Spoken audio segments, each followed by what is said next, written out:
મિત્રો, અધિક માસની કમળા એકાદશીના દિવસે આ એક ગુપ્ત ઉપાય કરી લેજો, બની જશો માલામાલ. જી હા મિત્રો, આ એક ઉપાય એટલો કારગર છે કે તમારા ઘરની દશા અને દિશા બંને બદલી શકે એમ છે. જી હા મિત્રો, આ એક ગુપ્ત ઉપાય તમારા ઘરમાં સુખ અને સમૃદ્ધિ વધારી દેશે. નમસ્કાર મિત્રો, સ્વાગત છે તમારું અમારી યુટ્યુબ ચેનલ વાસ્તુ સભામાં. હે ભગવાન વિષ્ણુ, જે પણ વ્યક્તિ અમારા આ વિડીયોને લાઈક કરે, કોમેન્ટમાં જય શ્રી હરિ લખે અને અમારી આ ચેનલ વાસ્તુ સભાને સબસ્ક્રાઇબ કરે, તેની દરેક સમસ્યા દૂર કરી તેની બધી જ મનોકામના પૂર્ણ કરી દેજો.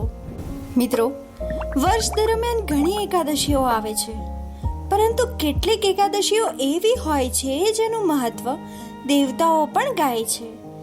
એવી જ એક દિવ્ય અને અત્યંત દુર્લભ એકાદશી છે અધિક માસની કમળા એકાદશી. આ એકાદશી દર વર્ષે આવતી નથી. જ્યારે પુરુષોત્તમ માસ અથવા તો અધિક માસનો પવિત્ર સમય આવે છે, ત્યારે જ આ એકાદશીનું આગમન થાય છે. તેથી જ શાસ્ત્રો અને ભક્તિ પરંપરામાં તેને અત્યંત વિશેષ અને પુણ્યદાયી માનવામાં આવી છે. પણ મિત્રો, શું તમે ક્યારેય વિચાર્યું છે કે આ એકાદશીનું નામ કમળા કેમ પડ્યું?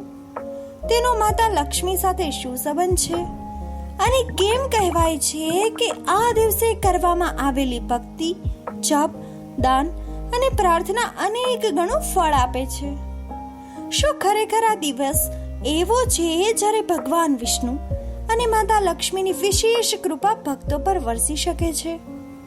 તો મિત્રો, આ બધા પ્રશ્નોના જવાબ એક અદ્ભુત અને પ્રાચીન કથામાં છુપાયેલા છે. લોક પરંપરામાં એવી પણ માન્યતા છે કે કમળા એકાદશીના દિવસે કરવામાં આવતો એક વિશેષ ઉપાય ભક્તના જીવનમાં સુખ, શાંતિ અને સમૃદ્ધિનો દ્વાર ખોલી શકે છે. ઘણા લોકો આ ઉપાય વિશે સાંભળે છે, પરંતુ તેના પાછળ રહેલું આધ્યાત્મિક રહસ્ય બહુ ઓછા લોકો જાણે છે. કહેવાય છે કે જ્યારે આ ઉપાય સાચી શ્રદ્ધા અને નિષ્કપટ કરવામાં આવે તો જ ભક્તના જીવનમાં સકારાત્મક પરિવર્તન જોવા મળી શકે છે અને ભગવાનની કૃપાનો અનુભવ થવા લાગે છે. મિત્રો, આજની આ કથામાં આપણે જાણીશું કમળા એકાદશીનું પ્રાચીન મહત્વ, માતા લક્ષ્મી સાથે તેનું દિવ્ય જોડાણ, એક ગરીબ ભક્તની અદ્ભુત કથા અને અંતે વિશેષ ઉપાય જે ભક્તિ પરંપરામાં ખૂબ મહત્વનો માનવામાં આવે છે. તેથી મિત્રો, આ કથાને અંત સુધી જરૂરથી સાંભળજો, કારણ કે ક્યારેક એક નાની વાત પણ જીવનની નવી દિશા આપી શકે છે. અને કદાચ આજની આ કથામાં તમારા માટે પણ ભગવાનનો કોઈ ખાસ સંદેશ છુપાયેલો હોઈ શકે છે. મિત્રો, એક વખત દેવર્ષિ નારદ પૃથ્વી પર ભ્રમણ કરી રહ્યા હતા. તેઓ જ્યાં પણ જાય ત્યાં લોકોના વિવિધ દુઃખો જોતા હતા. કોઈ ગરીબીથી પીડાતું હતું, કોઈ રોગોથી પીડાતું હતું, તો કોઈના ઘરમાં સતત કલેશ ચાલતો હતો. ઘણા લોકો ભગવાનની ભક્તિ કરવા માંગતા હતા, પરંતુ કળિયુગના વ્યસ્ત જીવનમાં તેઓને યોગ્ય માર્ગ સમજાતો ન હતો. આ બધું જ જોઈને નારદજીના હૃદયમાં કરુણા જાગી. તેઓ વિચારવા લાગ્યા કે કળિયુગના મનુષ્યો માટે એવો કયો સરળ ઉપાય હશે જેના દ્વારા તેઓ ભગવાનની કૃપા અને સુખ સમૃદ્ધિ પ્રાપ્ત કરી શકે છે. આ પ્રશ્નનો જવાબ મેળવવા માટે નારદજી સીધા વૈકુંઠ ધામ પહોંચ્યા. વૈકુંઠમાં ભગવાન શ્રી હરિ વિષ્ણુ શેષનાગ પર વિરાજમાન હતા અને માતા લક્ષ્મી તેમની સેવા કરી રહ્યા હતા. નારદજીએ ભગવાનના ચરણોમાં વંદન કરીને વિનમ્રતાથી કહ્યું, હે નારાયણ, પૃથ્વી પર અસંખ્ય લોકો દુઃખી છે. કળિયુગમાં સામાન્ય મનુષ્ય માટે એવો કયો સરળ માર્ગ છે જેના દ્વારા તે તમારી અને માતા લક્ષ્મીની કૃપા પ્રાપ્ત કરી શકે? નારદજીનો આ પ્રશ્ન સાંભળીને ભગવાન વિષ્ણુ પ્રસન્ન થયા, કારણ કે આ પ્રશ્ન માત્ર એક વ્યક્તિ માટે નહીં, પરંતુ સમગ્ર માનવજાતના કલ્યાણ માટે પૂછવામાં આવ્યો હતો. મિત્રો, ત્યારબાદ ભગવાને એક એવી દિવ્ય એકાદશીનું મહત્વ જણાવવાનું શરૂ કર્યું, જેનું નામ સાંભળીને દેવતાઓ પણ આનંદિત થઈ ગયા. ભગવાન વિષ્ણુએ નારદજી તરફ જોઈને કહ્યું, હે નારદ, કળિયુગમાં ભક્તોના કલ્યાણ માટે એક અત્યંત પવિત્ર અને દુર્લભ એકાદશી છે, જેને કમળા એકાદશી કહેવામાં આવે છે.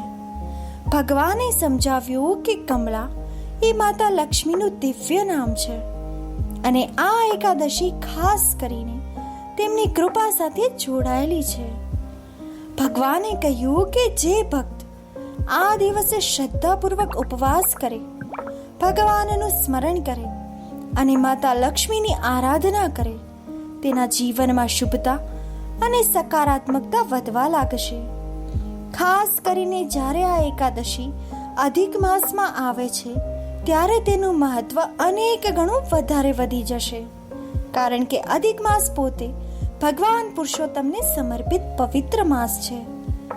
ભગવાને આગળ જણાવ્યું કે આ દિવસે કરેલું જપ, દાન, કથા શ્રવણ અને ભક્તિ વિશેષ પુણ્યદાયી માનવામાં આવે છે.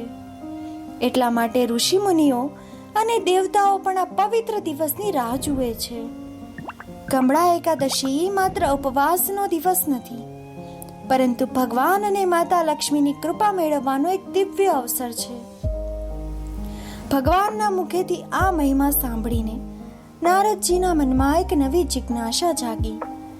તેમણે વિચાર્યું કે આ એકાદશીનું નામ કમળા કેમ પડ્યું અને તેના પાછળનું રહસ્ય શું છે. મિત્રો, ભગવાન વિષ્ણુના મુખેથી કમલા એકાદશીનું મહત્વ સાંભળ્યા પછી નારદજીના મનમાં એક જિજ્ઞાસા જાગી. તેમણે વિનમ્રતાથી પૂછ્યું, હે પ્રભુ, આ એકાદશીનું નામ કમલા કેમ પડ્યું? તેના પાછળ શું રહસ્ય છે? ભગવાન વિષ્ણુ સ્મિત કરીને બોલ્યા, હે નારદ, કમલા એ માતા લક્ષ્મીનું એક અત્યંત પવિત્ર નામ છે. જેમ કમળનું ફૂલ કાદવમાં રહીને પણ નિર્મળ અને સુંદર રહે છે, તે માતા લક્ષ્મીની પવિત્રતા, સમૃદ્ધિ અને શુભતાનું પ્રતીક છે.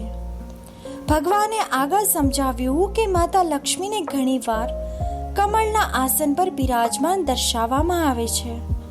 તેમના હાથમાં પણ કમળ હોય છે અને તેથી જ તેમને કમલા તરીકે ઓળખવામાં આવે છે. કમળ માત્ર એક ફૂલ નથી, પરંતુ આધ્યાત્મિક રીતે શુદ્ધતા, સૌભાગ્ય અને દિવ્ય કૃપાની પ્રતીક માનવામાં આવે છે.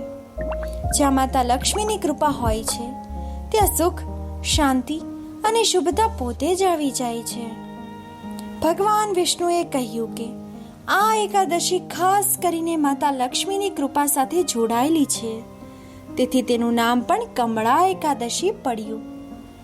આ દિવસે જે ભક્ત ભગવાન વિષ્ણુ સાથે માતા લક્ષ્મીની પણ આરાધના કરે, તેના જીવનમાં માત્ર આર્થિક સુખ જ નહીં, પરંતુ મનની શાંતિ, પરિવારનો પ્રેમ અને જીવનમાં સંતોષ પણ વધવા લાગે છે. આ દિવ્ય રહસ્ય સમજાવ્યા પછી ભગવાન વિષ્ણુ નારદજીને એક પ્રાચીન કથા સંભળાવવા લાગ્યા, જે કમળા એકાદશીના મહત્વને વધુ સ્પષ્ટ કરતી હતી. મિત્રો, ઘણા વર્ષો પહેલા એક નાનકડા એક ગામમાં એક ગરીબ બ્રાહ્મણ રહેતો હતો. તે ખૂબ જ ધાર્મિક અને સાચા સ્વભાવનો હતો. રોજ સવારે ભગવાનની પૂજા કરવી, સત્ય બોલવું અને ધર્મના માર્ગે ચાલવું, આ જ તેનું જીવન હતું. પરંતુ તેની પાસે ધન સંપત્તિ ખૂબ ઓછી હતી. ઘરમાં ઘણી વખત એવી સ્થિતિ સર્જાતી કે બે સમયનું ભોજન મેળવવું પણ મુશ્કેલ બની જતું. પત્ની અને બાળકોની જરૂરિયાતો પૂરી કરવામાં તેને ખૂબ સંઘર્ષ પડ્યો. દિવસ રાત મહેનત કરવા છતાં ગરીબી જાણે તેનો પીછો જ છોડતી ન હતી. છતાં પણ તેણે ભગવાન પ્રત્યેનો વિશ્વાસ ક્યારેય ગુમાવ્યો નહીં. એક દિવસ પરિસ્થિતિ એટલી કઠિન બની ગઈ કે બ્રાહ્મણનું મન ખૂબ વ્યથિત થઈ ગયું. તે ભગવાન વિષ્ણુની મૂર્તિ સામે બેઠો અને આંખોમાં આંસુ સાથે પ્રાર્થના કરવા લાગ્યો, તેણે કહ્યું, હે પ્રભુ, જો મારા ભાગ્યમાં દુઃખ લખ્યું હોય તો હું સ્વીકારી લઉં, પરંતુ મારા પરિવારને આટલી મુશ્કેલીઓમાંથી બહાર કાઢવાનો કોઈ માર્ગ બતાવો. તેની આ પ્રાર્થના હૃદયમાંથી નીકળી હતી. ભગવાન ભલે તરત જ જવાબ ન આપે, પરંતુ સાચા ભક્તની પ્રાર્થના ક્યારેય વ્યર્થ નથી જતી. અને હવે તેના જીવનમાં એક એવી ઘટના બનવાની હતી જે બધું બદલી નાખવાની હતી. મિત્રો, થોડા દિવસો પછી જ્યારે બ્રાહ્મણ એક નદીના કિનારે બેઠો ભગવાનનું સ્મરણ કરી રહ્યો હતો, ત્યારે ત્યાં એક સંત મહાત્મા આવ્યા. તેમના ચહેરા પર દિવ્ય તેજ હતું અને તેમની આંખોમાં અજોડ શાંતિ દેખાતી હતી. બ્રાહ્મણે તરત જ તેમને પ્રણામ કર્યા અને આદરપૂર્વક બેસવા વિનંતી કરી. સંત મહાત્માએ બ્રાહ્મણના ચહેરા પરની ચિંતા જોઈ લીધી. તેમણે પ્રેમથી પૂછ્યું, બેટા, તું આટલો દુઃખી કેમ છે? ત્યારે બ્રાહ્મણે પોતાની આખી પરિસ્થિતિ સંતને જણાવી. ગરીબી, પરિવારની મુશ્કેલીઓ અને મનની વ્યથા બધું જ તેણે સંત સમક્ષ ખુલ્લા હૃદયે કહી દીધું. સંત મહાત્મા થોડું સ્મિત કરીને બોલ્યા, ભગવાન પોતાના ભક્તોને ક્યારેય ભૂલતા નથી. તારા માટે પણ ભગવાને એક માર્ગ રાખ્યો છે. ત્યારબાદ તેમણે બ્રાહ્મણને કમલા એકાદશીનું વ્રત વિશે સમજાવ્યું. તેમણે કહ્યું કે આ એકાદશી માતા લક્ષ્મી અને ભગવાન વિષ્ણુની વિશેષ કૃપા મેળવવાનો અત્યંત પવિત્ર દિવસ છે. સંતે સમજાવ્યું કે આ દિવસે ઉપવાસ કરવો, ભગવાનનું નામ જપવું, કથા સાંભળવી અને શ્રદ્ધાપૂર્વક પૂજા કરવી. પરંતુ સાથે જ તેમણે એક મહત્વની વાત પણ કહી, માત્ર નિયમોનું પાલન કરવાથી બધું નથી મળતું. સાચી શ્રદ્ધા અને નિષ્કપટ ભક્તિ સૌથી મોટું સાધન છે. જો હૃદયમાં વિશ્વાસ હશે તો ભગવાન જરૂર કૃપા કરશે. સંતના આ શબ્દો સાંભળીને બ્રાહ્મણના મનમાં એક નવી આશા જાગી. તેને લાગ્યું કે કદાચ ભગવાને તેની પ્રાર્થના સાંભળી છે અને આ સંતને તેના જીવનના માર્ગદર્શક તરીકે મોકલ્યા છે.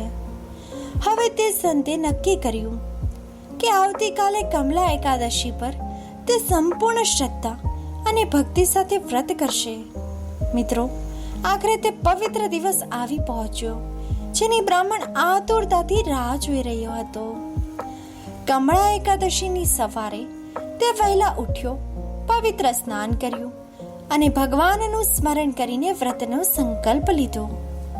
તેના મનમાં એક જ ભાવ હતો, ભગવાન અને માતા લક્ષ્મીની કૃપા પ્રાપ્ત કરવાની. આખો દિવસ તેણે સંપૂર્ણ શ્રદ્ધા સાથે ઉપવાસ રાખ્યો. ઘરમાં વિશેષ વૈભવ ન હોવા છતાં તેણે પોતાના ઘરના નાનકડા પૂજા સ્થળે સ્વચ્છ કરીને ત્યાં ભગવાન વિષ્ણુ અને માતા લક્ષ્મીની પૂજા કરી. તેણે દીવો પ્રગટાવ્યો, ભગવાનના નામનો જપ કર્યો અને કમલા એકાદશીની કથા સાંભળી. જેમ જેમ સમય પસાર થતો ગયો તેમ તેમ તેના મનની ચિંતા ઓછી થતી ગઈ અને ભગવાન પરનો વિશ્વાસ વધુ મજબૂત બનતો ગયો. સાંજે તેણે પરિવાર સાથે ભજન કીર્તન કર્યું. ઘરમાં ધન ભલે ઓછું હતું, પરંતુ ભક્તિનો ખજાનો ભરપૂર હતો. રાત્રે પણ તેણે નિંદ્રાનો ત્યાગ કરીને ભગવાનનું સ્મરણ ચાલુ રાખ્યું. જાગરણ દરમિયાન તે વારંવાર ભગવાન વિષ્ણુ અને માતા લક્ષ્મીના નામનો જપ કરતો રહ્યો. તેની આંખોમાં આશાના આંસુ હતા અને હૃદયમાં અટૂટ શ્રદ્ધા હતી. તેને વિશ્વાસ હતો કે ભગવાન પોતાના ભક્તની પ્રાર્થના જરૂર સાંભળશે. મિત્રો, કહેવાય છે કે જ્યારે ભક્તિમાં સ્વાર્થ નહીં પરંતુ સાચો ભાવ હોય ત્યારે ભગવાનની કૃપા અવશ્ય પ્રાપ્ત થાય છે. કમળા એકાદશીની એ પવિત્ર રાત્રે એવું જ કંઈક બન્યું. રાત્રિના અંતિમ પ્રહરમાં બ્રાહ્મણ ભગવાનના નામનો જપ કરી રહ્યો હતો. અચાનક તેના ઘરમાં એક અદ્ભુત દિવ્ય પ્રકાશ ફેલાવા લાગ્યો. સમગ્ર વાતાવરણમાં અજાણી સુગંધ પ્રસરી ગઈ અને મનમાં અદ્ભુત શાંતિનો અનુભવ થવા લાગ્યો. બ્રાહ્મણ આશ્ચર્યથી આસપાસ જોવા લાગ્યો. ત્યારે તેના સમક્ષ માતા લક્ષ્મીનું દિવ્ય સ્વરૂપ પ્રગટ થયું. તેજસ્વી આભા અને કરુણાભર્યા ચહેરા સાથે માતા લક્ષ્મી તેના સમક્ષ ઊભા હતા. મિત્રો, આ દ્રશ્ય જોઈને બ્રાહ્મણની આંખોમાં આનંદના આંસુ આવી ગયા. તે તરત જ માતાના ચરણોમાં નમન કરવા લાગ્યો. માતા લક્ષ્મીએ પ્રેમથી કહ્યું, હે ભક્ત, તારી નિષ્ઠા, તારી શ્રદ્ધા અને તારી ભક્તિથી હું પ્રસન્ન થઈ છું. તું માત્ર ધન માટે નહીં, પરંતુ પરિવારના સુખ અને ભગવાનની કૃપા માટે પ્રાર્થના કરતો રહ્યો. તેથી આજે હું તને આશીર્વાદ આપું છું કે તારા જીવનની ગરીબી દૂર થશે અને તારા ઘરમાં સુખ, શાંતિ અને સમૃદ્ધિનો વાસ થશે. મિત્રો, માતાના આ વચનો સાંભળીને બ્રાહ્મણનું હૃદય કૃતજ્ઞતાથી ભરાઈ ગયું. મિત્રો, કમળા એકાદશીના વ્રત અને માતા લક્ષ્મીના આશીર્વાદ પછી બ્રાહ્મણના જીવનમાં ધીમે ધીમે પરિવર્તન આવવા લાગ્યું. પહેલા જે કાર્યોમાં અવરોધ આવતા હતા તેમાં હવે સફળતા મળવા લાગી.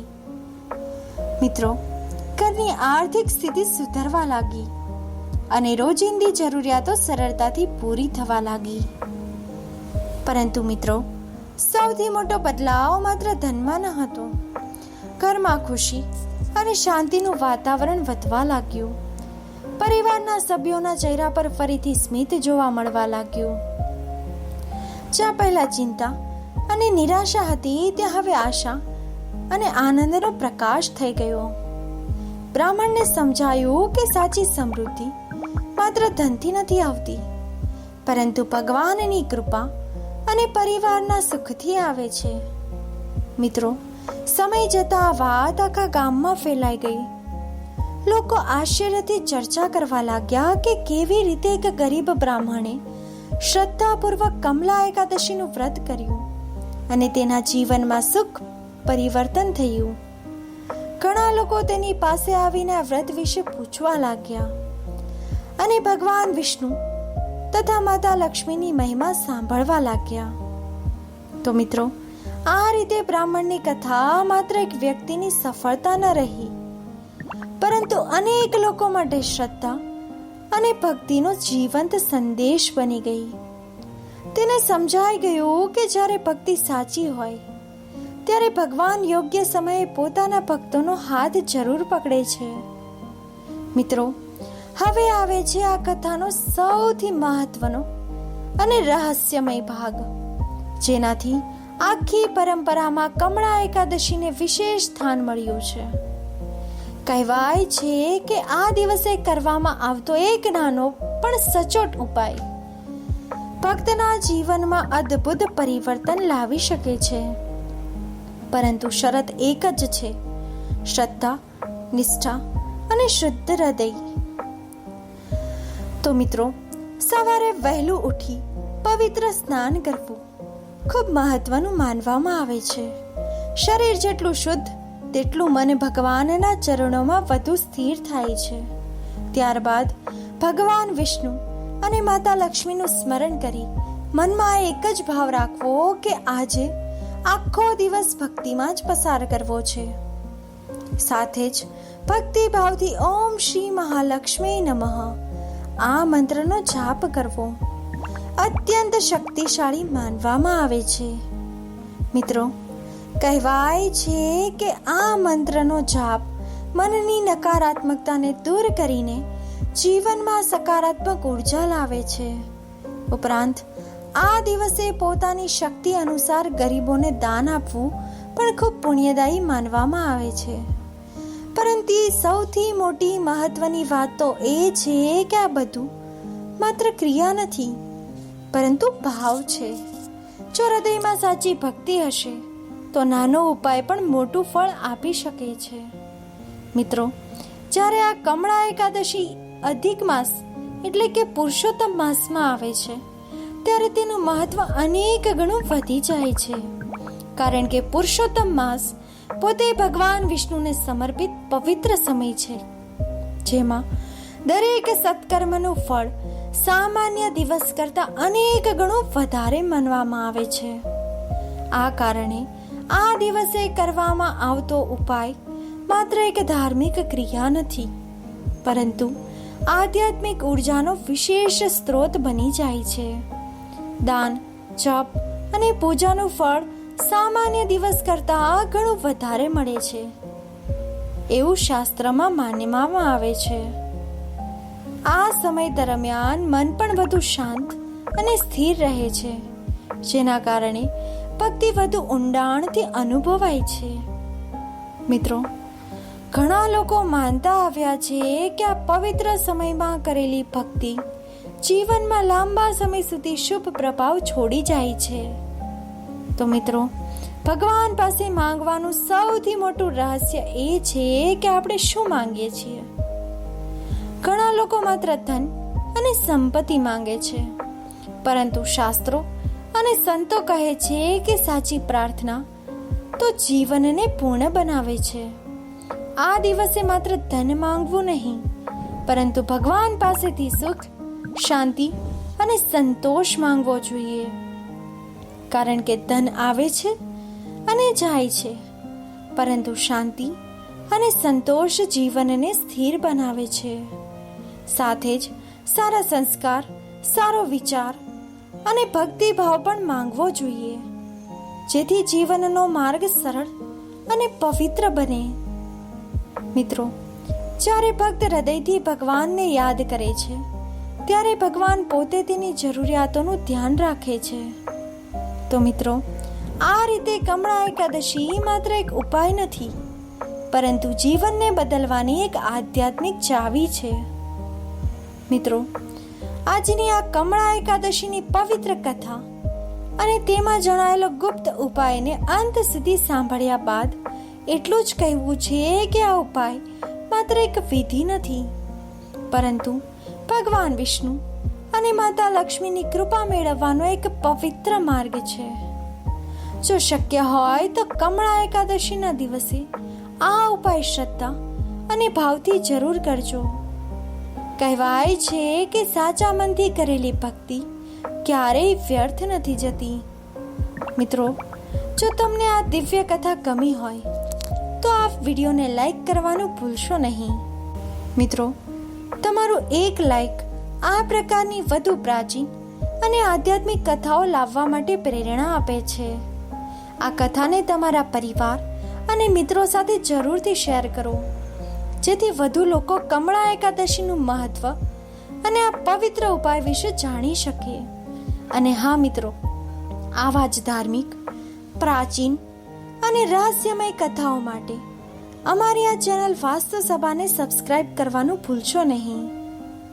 કોમેન્ટ બોક્સમાં જય શ્રી વિષ્ણુ અથવા તો જય માં કમલા લક્ષ્મી જરૂરથી લખજો. મિત્રો, યાદ રાખજો, જ્યાં ભક્તિ હોય છે ત્યાં ભગવાનની કૃપા પોતે જ પહોંચી જાય છે, અને સાચા મનથી કરેલો ઉપાય જીવનમાં શુભ પરિવર્તન જરૂરથી લાવે છે. ધન્યવાદ મિત્રો.